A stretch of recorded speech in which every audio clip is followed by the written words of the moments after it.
Welcome to Baz Travels.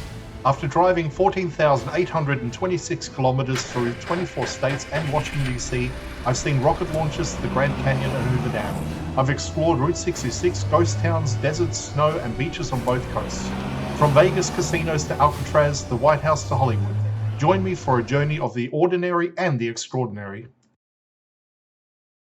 Loading destination. Simulation starting in 3, 2, 1.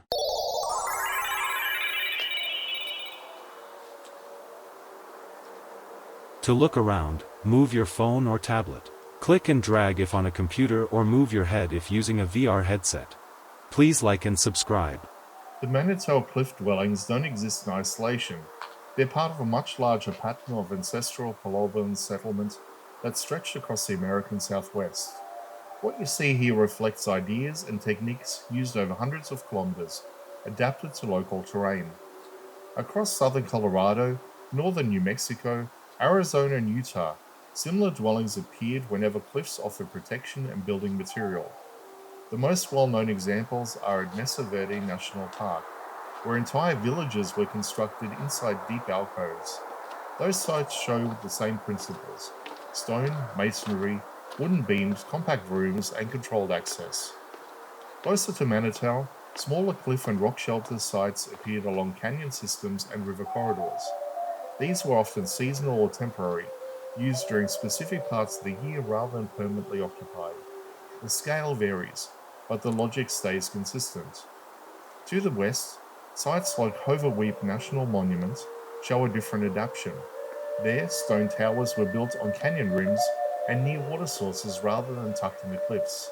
The construction style is related, but the placement reflects different priorities, including water control and visibility. What connects all these sites is environmental response. Ancestral Puebloan builders didn't impose a single blueprint on the land.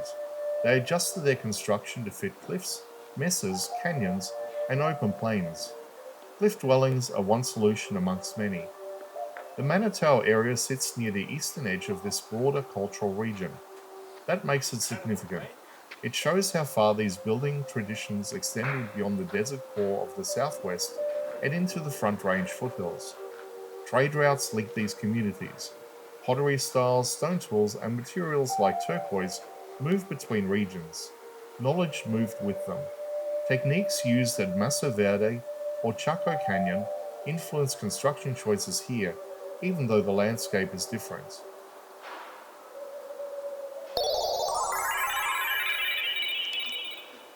Simulation terminated. Please comment, like and subscribe.